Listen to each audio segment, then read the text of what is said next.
Jules didn't reach for the fork again, didn't blink, didn't even shift the chair that had been molded perfectly to his height and posture. He simply stared at the girl across from him, trying to make sense of the quiet bravery sitting in a yellow dress far too bright for the fear in her shoulders. Sarah. He'd heard her name whispered by the hostess earlier, spoken in that tight, careful way adults use when they don't want a child to overhear their worry. Up close, she was even smaller than he expected. Her bow was crooked, one sleeve strained slightly over a bruise shaped like someone's careless grip. Her lips trembled, but her eyes stayed locked on his with fierce determination that had no business belonging to a 7-year-old. She didn't fidget. She didn't cry. She simply placed the edge of her plate nearer to him with the seriousness of a business deal, as if this, her dinner, was the only bargaining chip she had left. Jules scanned the room automatically, instincts flaring. No guardian rushing over, no frantic mother, just the hum of dinner conversations and the occasional laugh rising above the clatter of cutlery. This child had walked straight into a world she wasn't supposed to enter, and she'd walked with purpose. "What monster?" Jules asked, voice low enough to vibrate across the table more than it carried. Sarah swallowed. "When Mama goes to work, he comes. He throws things, shouts at the walls, drinks the bottles that smell like fire, and she hesitated, jaw tightening. "He tells me he's going to take me somewhere one day, so Mama can be free." Jules's grip tightened around the fork he still hadn't set down. He knew that tone. He knew that kind of man. He knew that kind of threat because he grew up with it. "And what makes you think I can stop him?" he asked carefully. She nudged her plate again. "Because Mama's friend said men like him get scared of you, and Mama says you never take anything without giving something back." Her voice softened, almost breaking. "So, you can have half my food." The restaurant blurred at the edges of his vision. A child was trying to pay him with her dinner, not for sweets, not for favors, but for safety. Jules finally set his fork down, slowly, with the same precision he used when diffusing dangerous situations. He pushed the plate back toward her. "You keep that," he murmured, gentler than he meant to be. Sarah's face pinched in confusion. "But if I don't give you something—" "You already did," he said quietly, "more than you should have ever had to." Her eyes glimmered, unsure, suspended between doubt and hope. "You're going to go home," he continued, "and you're going to wait. Maybe everything stays the same. Maybe everything changes. But you'll wait because you decided to ask for help, not because I promised anything." She let out a shaky breath, nodded once, and slipped off her chair. 3 careful steps backward. Then she turned and disappeared into the glow of the dining room. Jules watched the yellow dress fade between tables, his appetite gone, something old and buried clawing its way back into his chest. And as the door closed behind her, he knew exactly why. She had looked at him with the same eyes he once used when he prayed someone, anyone, would make the monsters stop. And that memory was a door he never wanted opened again. But now it stood wide. Jules left the restaurant before the waiter could set down the check. He didn't say goodbye, didn't offer a nod to the hostess, didn't glance back at the chandelier light that had glittered over polished glass and quiet conversations. He stepped into the night air like a man walking out of a dream he wanted no part of. The door shut behind him with a soft click, but the sound echoed through his ribcage like a slammed fist.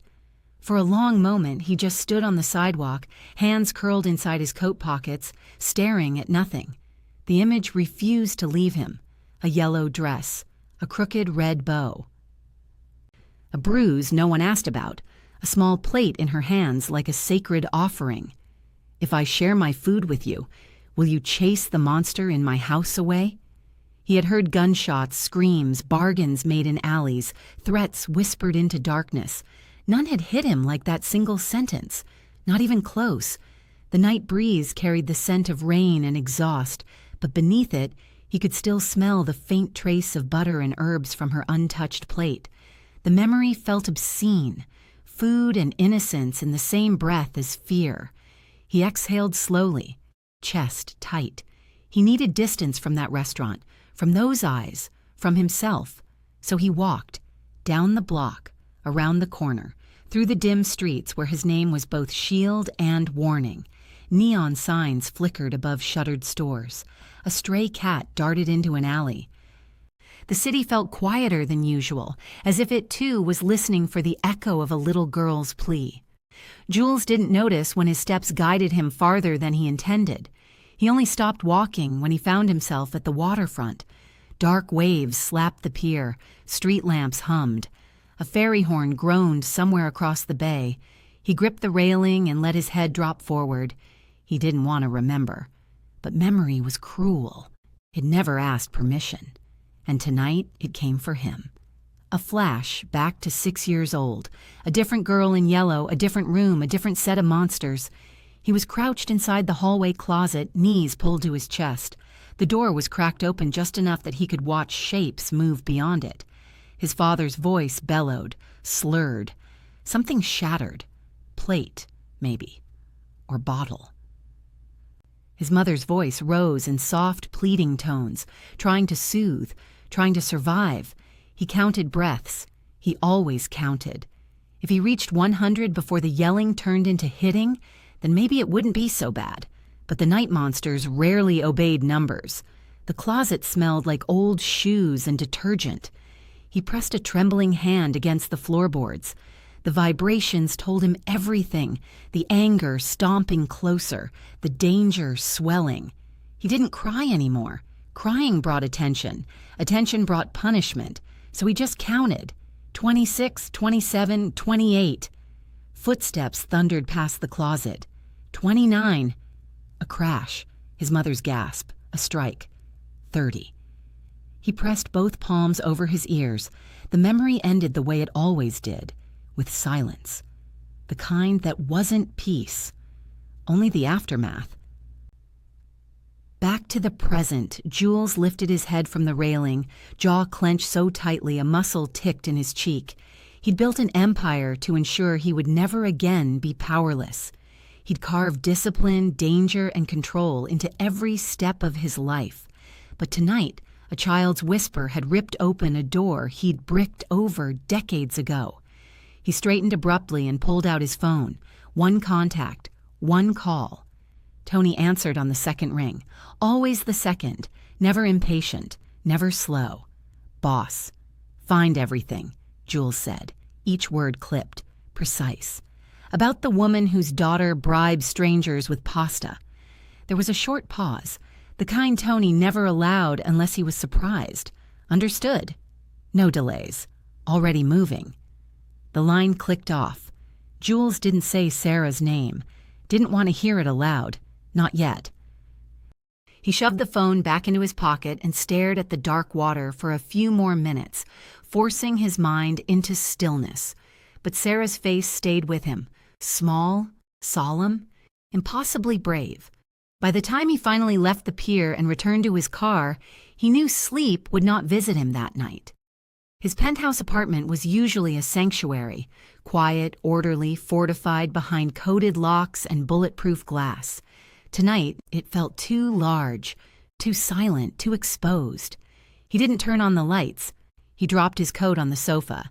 He poured himself a glass of water instead of whiskey. Whiskey blurred. He needed clarity.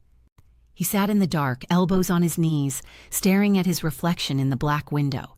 A man with tattoos curled like warnings up his neck. A man built from discipline, violence, and razor-edged logic. A man feared by people who didn't fear anything else. But his reflection kept flickering, shifting between the man he became and the boy he used to be. He rubbed a hand over his jaw and let the ghosts of memory settle. At some point, the sky began lightening toward gray. A faint hum of morning traffic rose from the streets below. Then his phone buzzed. Tony. Jules answered immediately. "I have it," Tony said. "Everything. Send it." A soft beep acknowledged the transfer. Jules opened the files. The glow from his screen carved harsh shadows across his face as he read. Mother, Amelia Carver, 32. Works late-night shifts at St. Martin Medical Center. No prior criminal record. No nearby family. Lives in a small apartment in the lower district. A picture appeared. Amelia in scrubs, tired but smiling at someone behind the camera. Jules stared at her for several seconds longer than necessary. A good woman, worn thin. He swiped. The boyfriend, Mark Red, 40. Unemployed. History of disorderly conduct. Public intoxication, 2 sealed domestic violence complaints filed by previous partners. No convictions, charges dropped. Jules's jaw tightened. Sealed charges, dropped cases. Men like Mark always slipped through cracks big enough to swallow families whole. He swiped again. Police reports. 3 calls from neighbors in the last 6 months. Noise complaints, disturbances. No follow-up documented. No arrests. Jules's mouth flattened, neglected, ignored, forgotten. He felt an old, familiar anger rise, cold, quiet, deadly. He kept reading. School record Sarah Carver, 7, mostly quiet, good grades. Repeated notes from teachers describing withdrawn behavior, startle response, frequent absences after weekends, fear when being picked up. He paused. Fear when being picked up. A child should never react to footsteps the way he once had. Tensing, bracing, counting breaths. He continued. Medical notes, bruises on forearm, upper arm, ribs, recorded as accidents. Nurse privately recommended follow-up conversation with parent. No record that it occurred. The next line stopped him. Sarah exhibits signs of having rehearsed explanations. Rehearsed, like her voice at the restaurant. Like the way she steadied herself before speaking, like the way she nudged the plate toward him with trembling fingers and unshaken resolve. She didn't just practice her request, she practiced survival. Jules set the phone down before he crushed it. He sat motionless, breathing deeply through the storm building inside him. The truth was laid out in front of him, cold, clinical, undeniable. Sarah wasn't imagining monsters. She was living with one. And no one had stopped it. Not the police, not the school, not the hospital, not the neighbors. The system had failed her the same way it failed him all those years ago. He leaned back in his chair, staring up at the ceiling as if the plaster might offer answers. His chest felt tight again, but different this time. Not from old fear, from fury, and something else he didn't want to name. He rubbed his thumb across his palm, the subconscious gesture he made when trying to ground himself. Tony's voice broke through the silence. You want me to send a team? Tony asked. Calm, prepared, dangerous. Jules considered. A team made things loud. Bodies on floors, blood on carpets. Sarah didn't need cleanup, she needed stability. No, Jules said finally. Not yet. Tony waited. He never pressed. Find Mark Red, Jules continued. Discreetly, no confrontation. And the mother? Leave her alone, for now. There was a pause, barely perceptible. You want protection on the building? Tony meant, should I put men outside without telling her? Yes, Jules said. Rotating surveillance. No contact unless absolutely necessary. And the girl? Jules's eyes softened. Barely, but enough. Make sure she gets to school tomorrow. Safe. Tony exhaled, almost a nod. Consider it done. The call ended. Jules stared at the files again, absorbing the cruel simplicity of it all. One child, one mother, one monster, one failing system. And one man, him, who never wanted to get involved but had been dragged in by a trembling red bow and a whispered plea. He leaned back, running a hand across his face. This wasn't business. This wasn't territory. This wasn't profit or loss or power. This was a little girl who believed a plate of food was enough to hire him. This was a bruise shaped like fear. This was too close to who he used to be. He shut his eyes, but Sarah's voice followed him, soft, practiced, breaking. Will you chase the monster in my house away? He stood abruptly. He needed movement. He needed purpose. He grabbed his coat, strode to the elevator, and let the metallic hum steady his pulse. When the doors parted, he walked out with the certainty of a man who had made a decision long before he admitted it to himself. Jules didn't have children, didn't want any. Had avoided emotional ties his entire adult life, but he understood something in that moment with perfect bone-deep clarity. He could live with blood on his hands, but he could not live with that little girl being afraid. Even if he tried to walk away now, even if he convinced himself it wasn't his problem, her voice would follow him, forever. He stepped into the morning sunlight, eyes narrowing at the brightness. The city was waking. Cars honked. Kids laughed on their way to school. Baristas unlocked coffee shop doors. Normal life resumed around him. But Jules's world had shifted. He walked to his car, every step measured. The monster in Sarah's house didn't know it yet, but his days were numbered. Not because Jules Moretti planned to kill him, no. Because Jules Moretti was the kind of man who could destroy a life without shedding a drop of blood. And he already knew exactly how to do it. A name whispered in fear had changed everything, and Sarah had whispered it to the right man. Jules didn't drive far. Instead, he parked 2 blocks from his headquarters, a sleek, unmarked building disguised as a logistics firm, and sat behind the wheel for a long, still minute. The early sun cast pale golden streaks across the dashboard, but nothing inside him felt warm. The files Tony sent sat open on his phone in the passenger seat.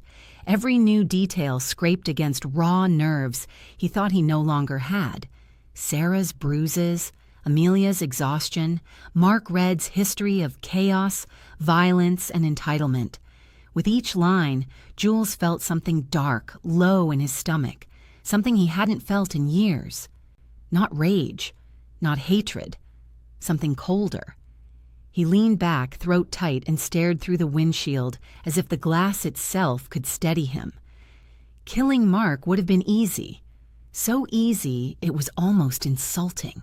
A single command, a single night, a single cleanup crew.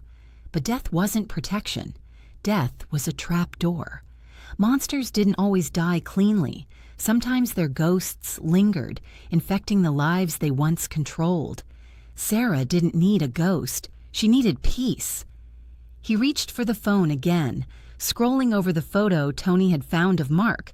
Thick shoulders, a badly done tattoo of a wolf, a smirk that reeked of unearned confidence. A man who thought fear made him powerful. Men like him always believed the world owed them something. And that arrogance, Jules knew, was their weakest point. He opened the car door. Time to build the trap. Tony was already waiting for him on the top floor, sleeves rolled up, laptop open, hair tied back in his usual functional knot. "Morning," Tony said, sliding a stack of printed papers across the table. "Didn't think you'd sleep." "I didn't," Jules replied. Tony didn't comment. Instead, he tapped the papers. Blueprint, as requested. Full background on Red. Worked construction 10 years ago, before the drinking got worse. Still talks about going back to real work to anyone who'll listen. Jules's eyes sharpened. Perfect. Tony continued. He's desperate. No savings, no prospects, wants cash fast, and he has a hero complex. Likes to tell people he's overqualified for everything. A small, dangerous smile tugged at the corner of Jules's mouth. Men like that, he murmured, will chase bait if it flatters them. Tony lifted a brow. What kind of bait are we laying? Jules stepped closer to the monitor Tony turned toward him. It displayed a digital form titled, "A legitimate project, a legitimate employer, a real government-backed site with room for temporary labor." "Is this current?" Jules asked. Tony nodded. "They're desperate for workers in the northern camp. Remote, dry county, strict rules, zero tolerance for alcohol. They'll take anyone who can lift a beam." "And is it legal for us to assist the hiring process?" Tony cracked his knuckles. "Your money keeps half the contractors supplied. They owe you favors. They'll process whatever file I hand them." "Good." Jules's voice went low. "We'll build him a future he'll believe he earned." Tony tilted his head. "You want him gone? Not arrested?" "Arresting him creates paperwork, loose ends." Jules stepped forward, resting both palms on the desk. "Leaving town voluntarily keeps him small and alive." Jules didn't respond immediately. He lifted his gaze, meeting Tony's eyes. "Killing him solves nothing," he said quietly. "Sarah shouldn't grow up thinking monsters disappear only after someone dies. She needs a clean ending, not a bloody one." Tony exhaled softly, the closest thing he ever made to an emotional sound. "Understood." They crafted the documents together, a job offer tailored to Mark's skill level, a signing bonus large enough to seduce his ego, a relocation package he'd interpret as admiration, official government stamps, logos, and hotline numbers, a supervisor listed as V. Hale, one of Jules's aliases. It wasn't forged. It wasn't fake. It was legal, but it was orchestrated. A real opportunity delivered by a man who would never have been offered it otherwise. Tony scanned it all into a pristine PDF and hit send. "It'll show up in his email within the hour," Tony said. "His name will be fast-tracked, approved by noon. Make sure he gets a phone call too, something official. And transportation? Handled." Jules's tone sharpened. "A black SUV, driver paid. No trace to us. He'll feel chosen." Tony smirked. "Men like him like that." "Exactly." Next, Jules turned to the part of the operation that mattered more. "Carver residence?" he asked. "Already set," Tony said. "We've got 2 watchers stationed in the building across the street. They'll work in 12-hour shifts." "No interaction?" "None. No intimidation." Tony nodded. "Just eyes." "And the girl?" "Goes to school at 8. My men will follow from a distance. Make sure she arrives safe." "And the mother?" "We'll keep the same distance. She won't notice us." Jules inhaled slowly. "Good." The watchers weren't bodyguards. They were shadows. Their job was simple. If Mark returned unexpectedly, call Jules immediately. By mid-afternoon, Tony stepped into Jules's office again. He bit. Jules lifted his eyes from the report he'd been rereading, trying not to imagine bruises on small arms. "All ready?" Tony nodded. He opened the email 6 times, clicked every link, called the hotline we set up, asked if it was real. Tony snorted softly. The man's ego is starving. He thinks he's been discovered. Jules leaned back. Of course he did. Men like Mark believed the universe rewarded them for breathing. "When's the transport?" "Tomorrow morning, 6 a.m. If he signs the digital contract today, they'll pick him up right outside his building." "And he can't back out once he's there?" Tony grinned. "He can try, but leaving the site early violates federal work guidelines. He'll lose the bonus, owe penalties, and they'll keep him on a short leash. He'll stay. They always do." Jules nodded. "Perfect." As Tony began gathering the scattered papers, he paused. "Boss, you sure you don't want something more decisive?" Jules's eyes hardened, not with anger, but with conviction. "No." Tony studied him, thoughtful. "Because of the girl?" Jules didn't blink. "Because I know what it's like when the people who hurt you disappear suddenly," he said quietly. "You spend years wondering what you did to make them vanish, if it was your fault, if you caused it." Tony said nothing. "It twists you," Jules added. "She's already carrying more weight than she should. She doesn't need that, too." The silence stretched, heavy but solid. Then Tony nodded once. "Understood." Jules closed the last file and exhaled. "Once he's on that van," he said, "we start helping them rebuild." Tony gave a small, knowing smile. "Already planning ahead, huh?" Jules looked toward the window, toward a part of the city he rarely noticed before last night. "Someone has to." That night, as the city hummed beneath him, Jules stood alone in his penthouse once more. He wasn't restless this time, not furious, not haunted, focused. Below him, headlights rolled down the streets. In the distance, he could almost imagine Sarah sleeping, tiny fists curled under her cheek, trusting the night for the first time in a long time. Tomorrow would be the first step, not toward revenge, toward correction, toward protection. He wasn't her father. He wasn't her family. He wasn't her savior. But he was the man she chose. And Jules Moretti never ignored a child who asked for help with a steady voice and a trembling red bow. Tomorrow, the monster would be moved, and the real work would begin. The world changed at 6:03 a.m. For the first time in months, maybe years. No one in the Carver household realized it yet. Across the street, hidden behind the tinted glass of a nondescript sedan, Jules sat with a cooling cup of coffee in one hand and a quiet, razor-sharp focus in his eyes. He wasn't watching for gratitude. He wasn't watching for thanks. He was watching for confirmation. And at 6:03 a.m., confirmation arrived. The black SUV pulled away from the curb with Mark Red inside, half drunk from the night before and half euphoric from believing a miracle job had found him. Jules watched the vehicle turn the corner and disappear into the waking city. No fanfare, no struggle, no witnesses, just a monster being escorted out of a life he had poisoned. Jules let out a slow breath he hadn't realized he'd been holding. It's done. Amelia Carver woke to stillness, not quiet, stillness. A kind of silence that didn't feel cautious or waiting, a silence so complete it hummed in her ears.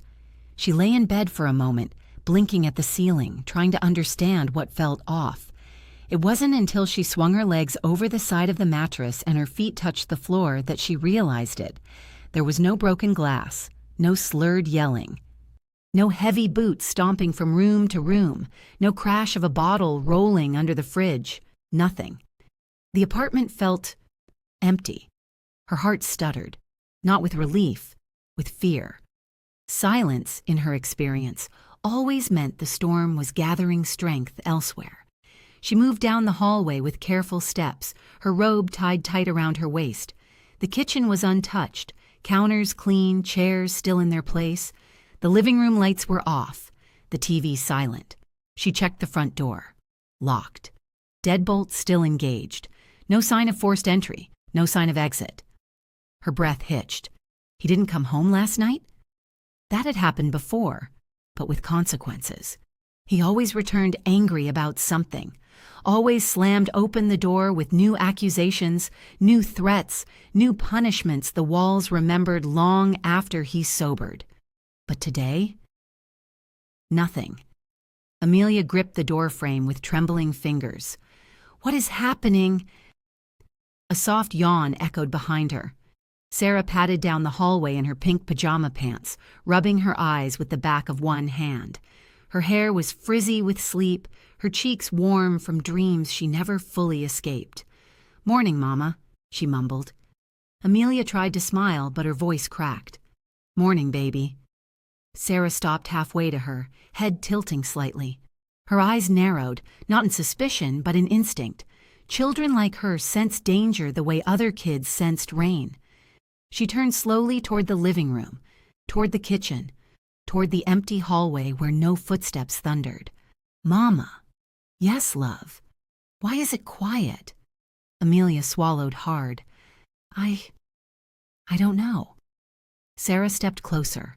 The early light from the window framed her small silhouette, emphasizing how tiny she was in a world too big and too sharp. She whispered, "Is the monster gone?" The question sliced something open inside Amelia. She knelt, gathering her daughter into her arms, holding her tight enough to feel the soft heartbeat fluttering fast against her chest. "I don't know," Amelia whispered into Sarah's hair, "but right now it's just us." Sarah clutched her, small fingers digging into the fabric of her robe. "Can he hear us?" "No," Amelia said, voice steadier now. "No, sweetheart, not today." Jules watched the moment through the apartment window. He didn't invade their privacy. He didn't pry. He just witnessed. The mother holding her child, the child clinging back, both of them trying to understand the unfamiliar concept of peace. Beside him, in the passenger seat, Tony sat with a tablet giving updates. "SUV passed the state line," Tony said quietly. "Supervisor Hale confirmed the check-in. He's on site." Jules nodded. "Any issues?" he asked. "None. He thinks he got a blessing from the universe." Tony snorted softly.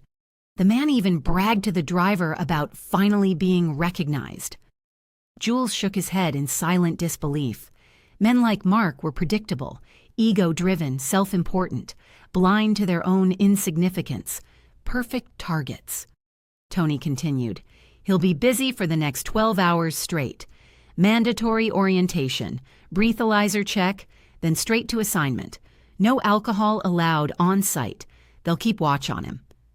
And leaving? Only possible with paperwork, penalties, and a supervisor sign-off.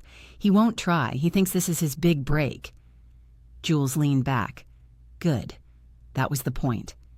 Inside the apartment, Amelia and Sarah sat on the living room rug, holding each other as if waking up too fast might break the fragile peace. "Do you want breakfast?" Amelia asked, brushing Sarah's hair aside. Sarah nodded. "Can I help?" "Of course."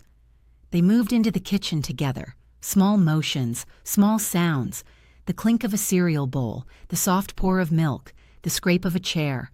Every noise felt strange. Every moment felt borrowed. Every second felt like a test. But still, no footsteps, no shouting, no angry door slams. Just peace. Sarah took one bite, then another, then stopped to listen. "Mama, he really isn't here." Something inside Amelia loosened. "Yes," she whispered. "I think so." Across the street, Jules stayed watching long after Tony closed the tablet. "You want to go?" Tony asked. "Not yet." "You worried he'll come back?" "No." Jules wasn't waiting for Mark. He was waiting for the shift, for the moment when fear stopped choking the life out of a small family, for the moment when silence stopped being suspicious and started becoming safe. A shadow moved in the window, Sarah climbing onto the couch and looking out toward the street. Jules froze. She wasn't looking at him. She couldn't see him from this angle. But something in her posture, straight-backed, almost brave, told him she was searching the world outside for signs of danger. Instead, she found quiet, and something in her softened, the first sign of healing. Jules exhaled slowly. "She'll be okay," Tony murmured. Jules didn't answer. He wasn't ready to believe in okay yet. Inside the apartment, Sarah tugged on Amelia's sleeve. "Mama?" "Yes, baby." Do you think he's gone because of the man I talked to?" Amelia blinked. "The man?" "The man at the restaurant, the one I shared my pasta with." The cereal spoon clattered from Amelia's hand. "You... what?" Sarah nodded proudly, completely unaware of the earthquake she'd just triggered.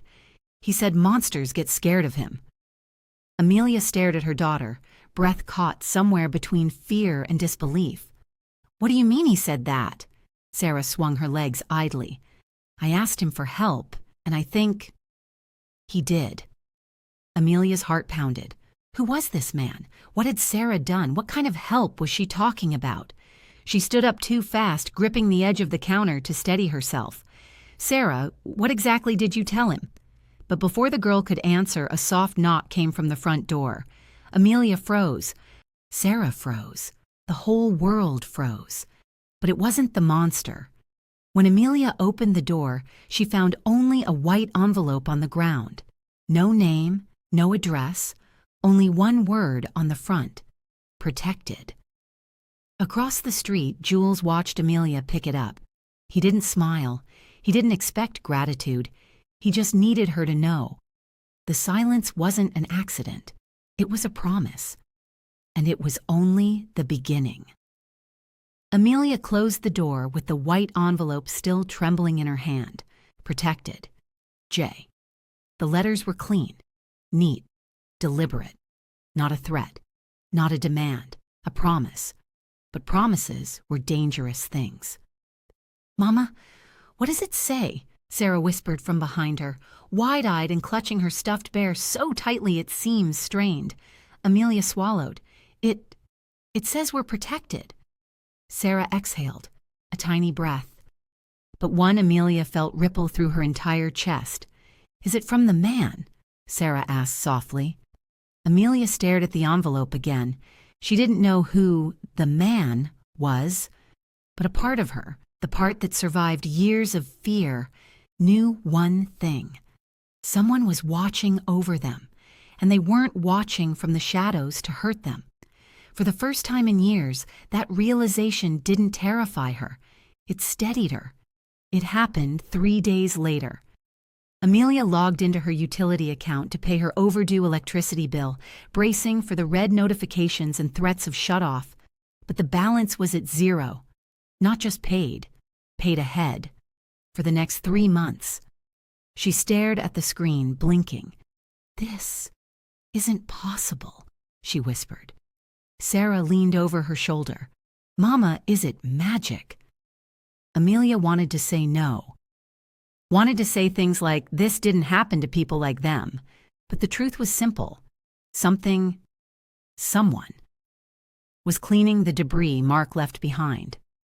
Sarah smiled. "I think he's still helping us." Amelia didn't argue. She couldn't. A week later, Amelia stepped outside to start her car for her morning shift. She expected the same sputter, the same grind, the same hesitation the mechanic quoted as a repair she couldn't afford. But when she turned the key, the engine hummed like a brand new machine. Confused, she popped the hood. Every belt was replaced, every bolt polished, fluids refilled, battery new, tires rotated. There was a little yellow sticker on the engine block with the date, last night. "No," she whispered, stepping back. No, who?" Sarah appeared beside her, freckles bright in the morning sun. "Maybe he fixed it," she whispered like she was telling a secret, "and maybe he did." Sarah came home from school with a large envelope clutched to her chest. "Mama," she shouted, running down the hallway. "Mama, look!" Inside was a scholarship offer for a children's art academy, full tuition. The same academy Amelia once promised Sarah she'd attend someday, knowing deep down no such day would come. "Sarah, this school is expensive," Amelia murmured. "Maybe they made a mistake," Sarah asked, hopeful but cautious. The letter inside said otherwise. "Recommended by a private patron." Sarah looked up at her mom, eyes soft and sure. "It was him. I know it." Amelia sank onto the couch, overwhelmed. This was beyond help. This was intervention. This was someone rebuilding a life brick by brick. And yet, they had never met him, not properly, not face to face, not mother to protector. Amelia stopped at the grocery store after her shift, the same place she had counted pennies at for months, where every purchase had required strategy. But the cashier scanned her items, and the total dropped by half. "Sale?" Amelia asked. The cashier smiled strangely. "Manager special." Amelia frowned. "But all I got was manager special," the cashier repeated gently. Amelia didn't push it. She simply walked out with extra food, more fruit, more snacks for Sarah. Even a small pack of cookies Sarah had begged for last week. Sarah beamed when she saw them. "Mama, he's making sure we have enough, isn't he?" Amelia pulled her daughter close. "Yes, baby, I think he is." The next night, after closing her shift at the diner, Amelia stepped outside into the dark parking lot. She froze immediately. A car service van idled at the far end of the lot, logo unfamiliar, headlights soft, not harsh. The driver got out and gave a polite nod. "Ride for Amelia Carver?" Amelia's heart hammered. "I didn't call for a ride." "Complimentary service," the driver said. "Covered for all late-night shifts." "By who?" The driver shrugged. Couldn't say, just told to be here. Fear whispered in Amelia's ear. They were poor, not invisible. People didn't give things for free, especially not in her neighborhood. But the driver opened the back door with a quiet, respectful gesture. For you and your daughter's safety, ma'am. That settled it. She got in. The door shut quietly behind her. Their building had always been dim. One flickering hallway bulb for every dark corner. Security cameras that looked more decorative than functional. But one morning, Amelia stepped outside to find the entire walkway lit with new motion sensor lamps. Clean, bright, reliable. New cameras blinked red at each corner.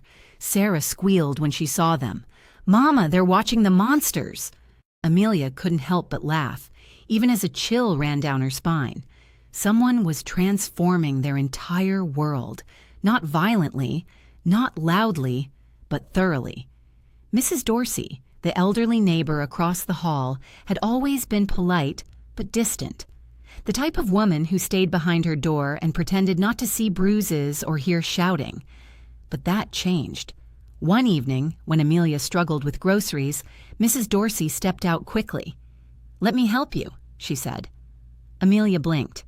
"Oh, thank you." Mrs. Dorsey took the bag with surprising strength. "You and that sweet little girl. You let me know if you ever need anything." The look she gave Amelia wasn't pity. It was protection. Someone had spoken to her, or someone had encouraged her, or someone had reminded her she wasn't helpless. Jules never moved pieces blindly. He moved them with grace, and the board was shifting. 2 weeks after the first note, another envelope appeared in their mailbox. Same handwriting, same thickness, same silence where a return address should be. Inside was not money, not instructions, not threats, just a single card. Safe. And beneath it, the letter. J. Amelia sat at the kitchen table long after Sarah fell asleep, card trembling in her fingers. Who was this man? Why was he helping them? What did he want?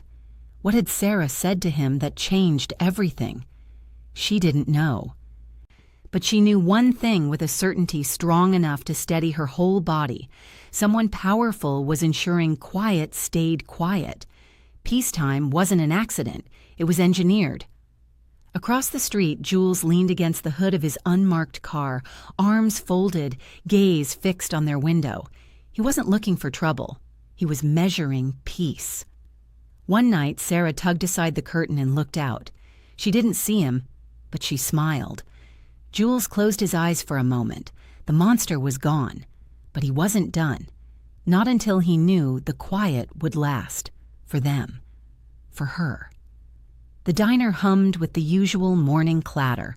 Silverware on ceramic, steaming mugs of coffee, sleepy conversations between night shift nurses and truckers passing through. But Amelia barely heard any of it. Her hands kept drifting to the folded card in her pocket. Safe. J. Even touching the paper made her feel steadier, like proof that peace wasn't imaginary. Earth to Amelia, Gabriella teased lightly, snapping her fingers in front of Amelia's face. "You're mixing sugar into an empty mug." Amelia blinked down at the spoon in her hand and flushed. "Oh, sorry." "Don't apologize," Gabriella said, leaning an elbow on the counter. "You've been different lately." Amelia tensed. Different? Yeah, Gabriella's eyes narrowed, not accusing but observant. Looser, sleepier in a good way. Like you're not listening for footsteps every second. A pit formed in Amelia's stomach. She hadn't told anyone about the envelope or the paid bills or the repaired car or the silent figure watching from across the street. It felt too surreal, too fragile. Gabriella lowered her voice. "Can I ask you something?" Amelia nodded slowly. Gabriella took a breath. "Is someone helping you? You and Sarah?" Amelia swallowed. I don't know." Gabriella's expression softened, something between pity and relief. "I think you do, or at least, you're starting to understand." Gabriella pulled Amelia into the small break room, shutting the door softly behind them. Listen, Gabriella whispered. The things that have been happening, the bills, the car, the security lights, that kind of help doesn't just fall out of the sky. Then who? Amelia began. Gabriella lifted one brow. Ever hear the name Jules Moretti? Amelia froze. No. You're sure? Gabriella. Who is that? A man you hope never to owe money or a favor to, she said quietly. But also the man you'd want if you needed someone dangerous to intervene on your behalf. Amelia leaned back against the table, legs suddenly weak. Dangerous. The word twisted in her stomach. I don't understand, she whispered. Gabriella hesitated before continuing. Remember when Sarah came to work with you that day? The day Mark yelled so loud the whole stairwell heard? Amelia's lips parted. She ran off for a while. And she came back calm, Gabriella said. Too calm. Said she fixed it. I didn't think much then, but now. Her voice fell to a whisper. I think she went looking for him. Amelia's heart stopped. Looking for who? Gabriella met her eyes. The man who scares monsters. That evening, Amelia sat on the living room floor helping Sarah with her homework when Sarah reached for her art folder. I made something today, Sarah said proudly. Do you want to see? Amelia smiled, grateful for the distraction from the dread curling through her chest. Of course. Sarah opened the folder. Amelia froze. A charcoal drawing stared up at her. Dark, heavy strokes forming a tall man leaning against a lamppost. Tattoos curled down his forearms, precise and intricate. His expression was unreadable, but his eyes were soft, kind, almost gentle. Who's this? Amelia asked, voice thin. That's him, Sarah whispered. The man who fixed everything. A chill swept down Amelia's spine. Sarah continued, oblivious to her mother's panic. He stands like this sometimes, she said, mimicking the posture with her little shoulders squared, and he watches to make sure Mark can't come back. Every breath Amelia took felt too loud. Where did you see him? She whispered. Outside, Sarah said, as if announcing the weather. He's always there when we get home from school. Sometimes he waves, sometimes he just smiles. But he looks sad a lot, too. Sarah pointed at the shadows around him in the drawing. I think he tries to hide, but I can still see him. Amelia pressed a hand against her chest, gripping her shirt. This wasn't a coincidence, wasn't a misunderstanding. Sarah had seen him, and he had seen Sarah. Did he ever talk to you again? Amelia asked, trying to keep her voice steady. Sarah shook her head. No, he only talked to me that day, when I gave him my food. Her voice softened, guilt creeping in. Was it bad, Mama? Giving him my food? Oh, no, Amelia whispered, pulling her close. No, baby. You were brave. You were so brave. But inside, Amelia's thoughts spun like a hurricane. A little girl had traded her dinner for safety, and a dangerous man had listened and answered and stayed. The next morning, Gabriella cornered Amelia before her shift. You look like you didn't sleep a minute. I didn't. Gabriella crossed her arms. What happened? Amelia hesitated, then told her everything. The drawing, the car, the bills, the envelope labeled safe. Gabriella listened without interrupting, her expression tightening by the second. When Amelia finished, Gabriella exhaled slowly. Yeah, she said. It's him. Amelia's hands shook. Gabriella, what do I do? First, breathe, Gabriella said. Second, understand something important. She leaned in. Jules Moretti doesn't do favors. He doesn't meddle. He doesn't show up for people. Then why us? Amelia whispered. Because Sarah approached him, Gabriella said simply. And Jules has a soft spot for kids who've lived with fear. Amelia's throat tightened. He's helping me, she whispered. No, Gabriella corrected gently. He's protecting you.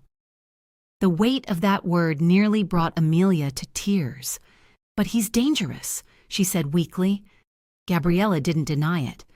"Dangerous men aren't always bad, Amelia," she said.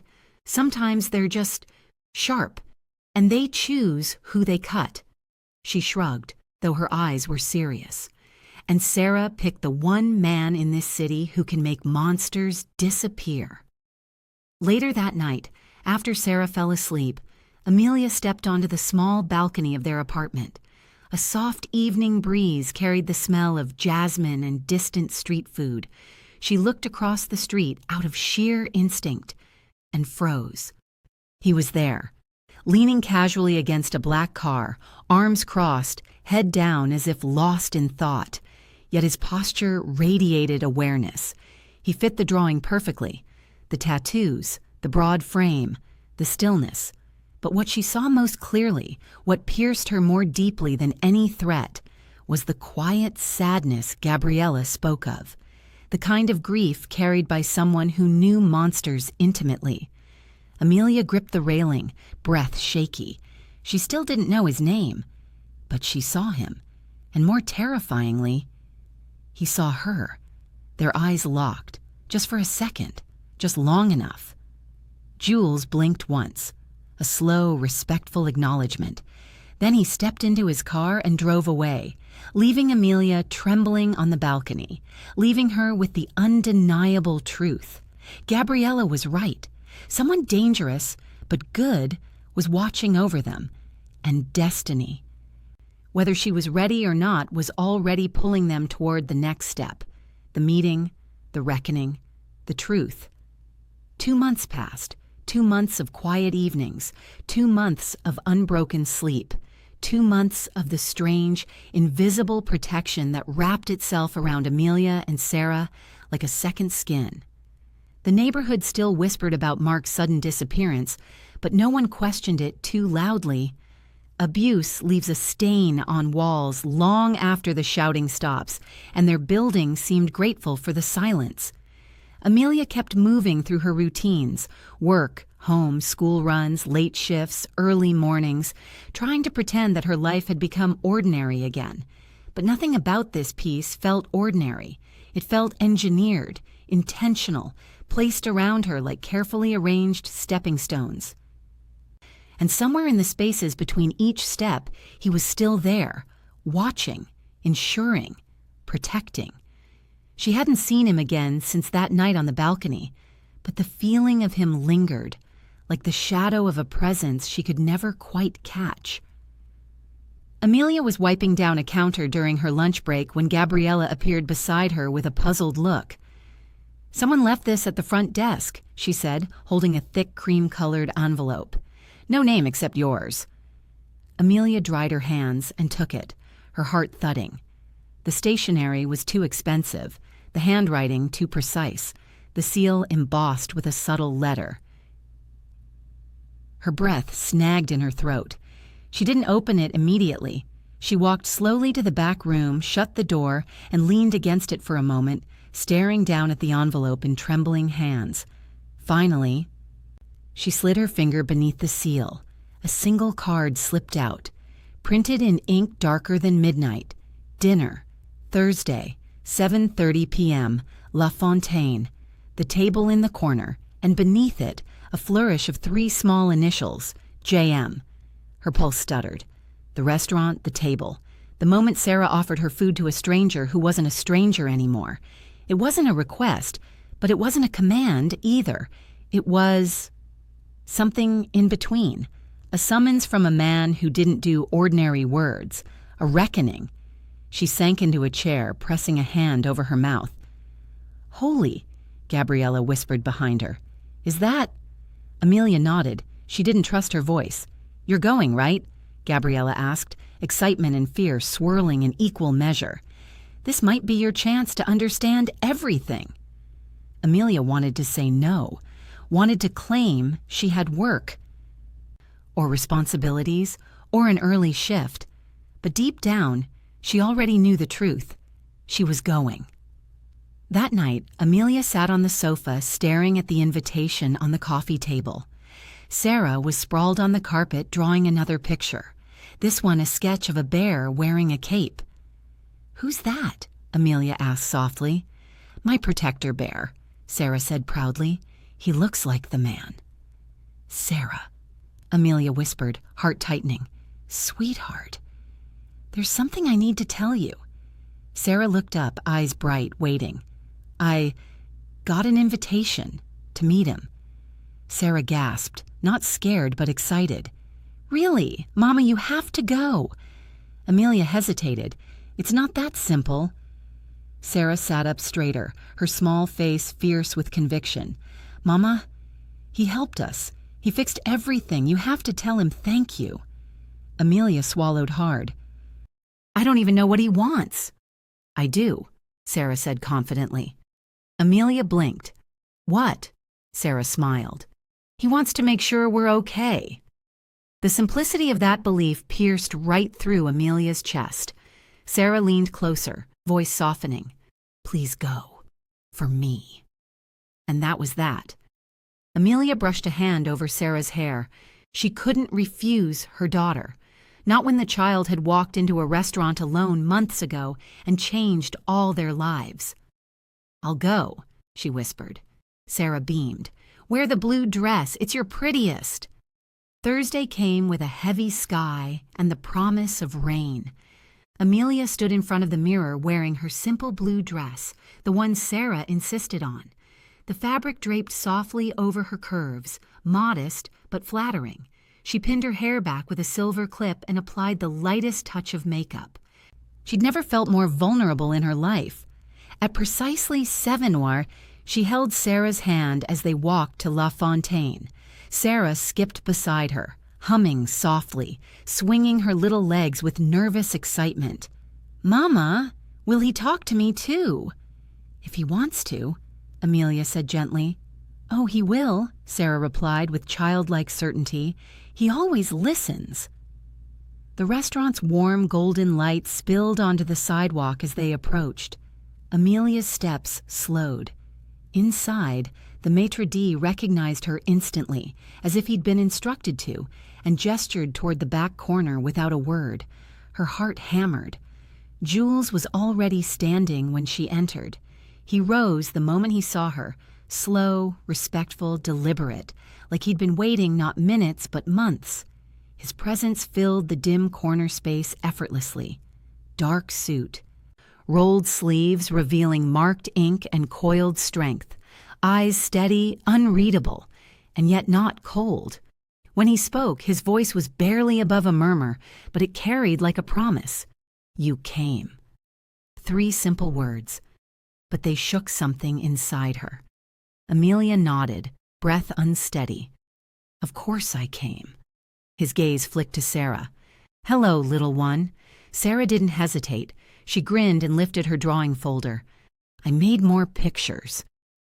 For the first time since they met, Jules' mouth curved, just slightly, but undeniably into a smile. "I'd like to see them later," he said softly.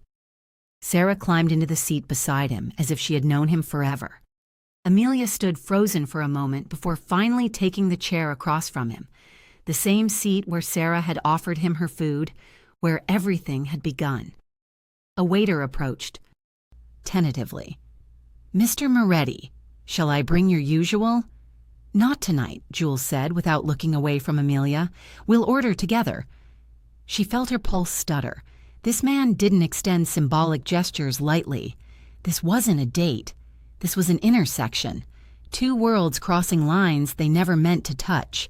But as Jules sat back down, fingers steepled, eyes fixed on her with a gravity she didn't know how to bear, she understood. Tonight wasn't about romance, or danger, or gratitude. It was about truth. About the shadows he moved in. About the vow he made in a quiet restaurant because a child offered him buttered pasta.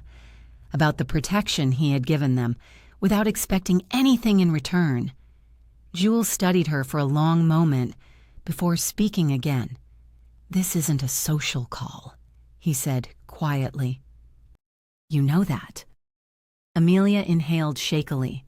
"I know." His next words fell like stones dropped into deep water. Good, because tonight, we talk about why. And just like that, the reckoning began.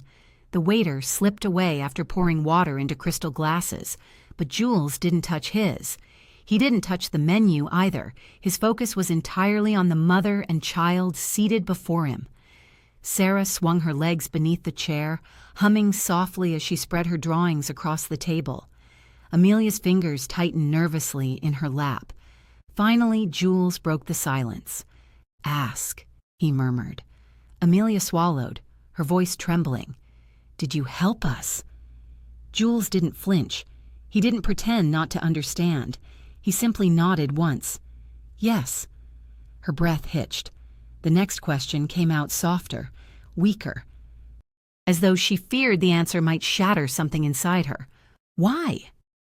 Jules looked at her for a long moment, too long, and then turned slowly towards Sarah. The little girl was tracing lines in her sketchbook with her finger, lost in her own quiet world. She didn't even seem to realize she was being watched. "She offered me her food," Jules said, voice low and steady, "her dinner, her only real meal that day." He paused. Something flickered across his face. Regret, memory, something darker. "And I know what it's like to ask for help," he continued softly, "and have no one come." The words hung in the air like smoke. Heavy, true, undeniable. Amelia's eyes filled instantly, even though she tried to blink the tears away. But one slipped free, sliding hot down her cheek. Sarah looked up then, confused. "Mama?" Amelia wiped quickly. "It's okay, baby." Jules didn't look away. He watched her cry like a man witnessing something sacred, something he didn't deserve to see, but couldn't pull back from. Without speaking, without hesitation, Sarah reached for her plate of pasta, the same buttered dish she had offered him months ago, and slid it an inch toward him. This time, not to bargain, not to beg, just to share. Jules's breath left him in a slow, controlled exhale. A smile, rare, unarmored, painfully human, touched his mouth. "Not a deal this time, huh?" he murmured. Sarah giggled softly, shaking her head. "No, I just wanted you to have some." Jules tapped one finger against the rim of the plate, almost reverently. "Thank you, little one." A waiter walking past slowed in shock at the sight of the infamous Moretti smiling, but Jules didn't notice. He couldn't notice. Not when something old and rusted inside him was beginning to shift. Amelia gathered her courage. "What did you do?" she whispered. "I mean, everything, all of it. The bills, the classes, the—" Her voice cracked. "How far did you go?" Jules sat back. His jaw tightened slightly, not in anger, but in preparation. He'd lived a life built on shadows, one that didn't often collide with the bright, earnest love of a protective mother and child. He set his hands on the table. "I'll tell you what I can." He didn't raise his voice. He didn't lean forward or whisper. He spoke with the quiet confidence of a man who never needed to threaten anyone in order to be believed. "First," he said, "I made sure Mark Red had a reason to leave." Amelia stiffened. "I engineered a job opening, real company, real contracts." He signed them himself. Her lips parted, stunned. "You created a job?" "I created a situation," Jules corrected softly. "One that pulled him 3 states away. One with supervision, schedules, no alcohol, no proximity to you." Sarah watched them, her brow furrowed like she was piecing together a puzzle far too big for her age. Jules kept going. "I made sure someone watched the house until he was gone. Not to frighten you," he added quickly, seeing the alarm rise in Amelia's face.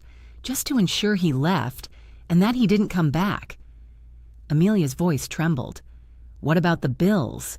"Handled," he answered simply. "The car?" "Repaired, quietly." "The scholarship?" "Anonymous donor fund. Kids like Sarah should paint, not hide." Amelia pressed a hand to her forehead, overwhelmed. "And the envelope?" she whispered. "The one that said protected." Was that you? He met her gaze fully. Yes. A single word. Soft. Undeniable. Transformative. Amelia's chest tightened. Are you involved in anything dangerous? Jules didn't answer right away. He didn't lie. He didn't soften the truth either. I keep bad men in line, he said finally. Men like Mark.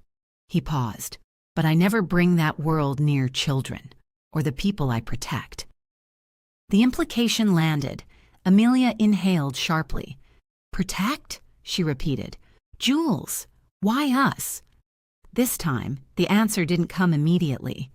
Jules looked down at his hands, the tattoos swirling across them like old stories carved in ink. I saw myself in your daughter, he admitted quietly. Too much of myself. He lifted his eyes again, dark, steady, vulnerable in a way she'd never imagined he could be.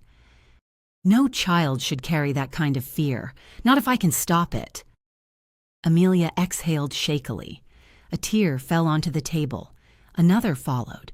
She tried to hold them in, but the truth, spoken aloud, broke through the dam she'd built around her heart. Across the table, Jules didn't move, didn't reach for her. He simply watched her with a tenderness he couldn't disguise. You didn't owe us anything, she whispered through tears. I know, Jules said. That's why I did it. The waiter returned quietly with bread, but froze when he saw the emotion hanging thickly over the table. He set the basket down and fled. Amelia touched her napkin to her eyes, laughing softly through the tears. Do you know how terrifying it is? She asked. What? Jules asked, voice low. To realize someone like you is watching over you. A shadow passed across Jules' expression, but Amelia surprised them both by reaching for his hand, hesitating only a moment before letting her fingers brush the back of his knuckles. But it's also the first time I've felt safe in years. Jules didn't breathe, didn't blink. He simply stared at her hand resting against his. Sarah nudged her plate closer to him again. Eat with us, she said with a small smile. Please? Something inside Jules cracked, quietly, painfully, and he nodded. Okay, he whispered. Okay. He reached for a fork, not because he was hungry, but because this moment, this fragile connection, was something he'd spent a lifetime believing he'd never deserve.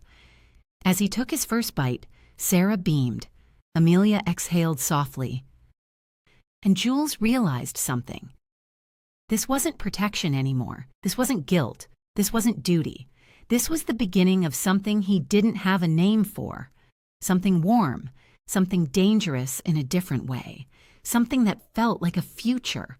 And for the first time in years, he didn't push it away. The following weeks unfolded not with thunder or sharp drama, but with something Jules Moretti found far more disarming.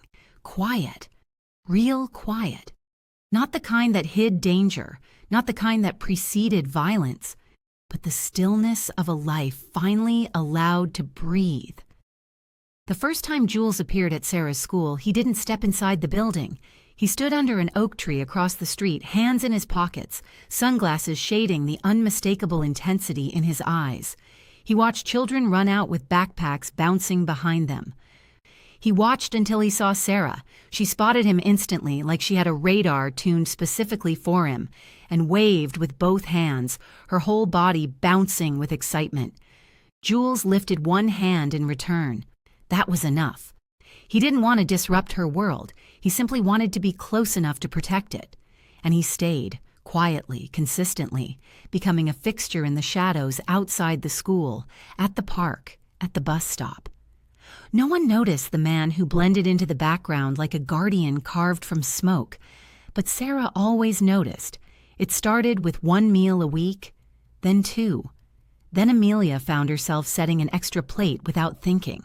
On Tuesdays, then Fridays, then Sunday evenings, when the apartment seemed too quiet without him. Jules never arrived empty-handed. One evening it was a paper bag of pastries from a bakery he had apparently bought on a whim. Another, it was a stuffed toy fox for Sarah. He looked like he needed a home. he muttered awkwardly. Sometimes he brought groceries, sometimes he brought nothing but himself, and every time he knocked on the door, Amelia's heart performed a small, traitorous stutter. Their conversations grew longer, softer, more honest. He never pushed. She never demanded. It was a slow, cautious orbit. Two people who had learned the hard way that love was not something to rush. The little girl who once walked into a restaurant trembling now ran through her home barefoot and fearless, hair flying like a banner of rebirth. She returned from art class with ink-stained fingers and portraits filled with light. Birds, stars, houses with open doors. No monsters. Not anymore. Her laugh, once small and careful, now came freely and frequently. She talked about school projects, about colors she loved, about foxes and butterflies and stories she wanted to write. She called Jules Mr. J at first, then Uncle Jules. He didn't correct her. He didn't hide the way his chest tightened with something dangerously close to pride. Amelia had always carried herself like someone bracing for impact, shoulders drawn, breath held.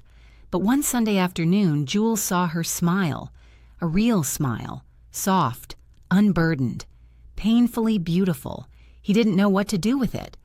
Over time, their conversations drifted into personal things, childhood wounds, fears, dreams. Amelia told him about nursing school, about working 2 jobs, about how she once dreamed of becoming a pediatric specialist, but life pulled her in other directions. Jules listened the way no one had ever listened to her, with patience, with sincerity, with a gaze that held no judgment. One evening, as they washed dishes side by side, Amelia looked at him and said quietly, "You saved us." Jules shook his head. "You saved yourselves. I just removed obstacles." But Amelia knew better, and so did he. It happened on an ordinary, quiet evening. Sarah was drawing at the kitchen table, her feet swinging, her tongue poking between her teeth in concentration. Jules sat across from her, examining a collection of colored pencils, as though choosing the right shade might determine the fate of the city. Amelia cooked behind them, humming softly to a song on the radio. The entire apartment felt warm, alive, safe. Then Sarah finished her drawing, slid off her chair, and carried her plate of food toward Jules, just like the night she approached him months ago, except this time. She was smiling. She set her small hand on the edge of the plate and nudged it gently toward him. "I don't need you to scare monsters anymore," she said, voice light and sure. "They're gone." Jules froze, not because he doubted her, but because hearing it in her voice, the certainty, the freedom, hit him harder than any bullet ever had. Slowly he reached out and touched the plate, mirroring her gesture. "No, kid," he murmured, emotion threading through every syllable. "They won't ever come back." He leaned in, his voice dropping into something soft and sworn. "Not while I'm here." Sarah's grin widened. Amelia watched quietly from the stove, her eyes shimmering. Jules didn't notice her at first, but when he finally did, Amelia gave him a look that said everything she didn't yet have the courage to voice. "You're part of this family now, if you want to be."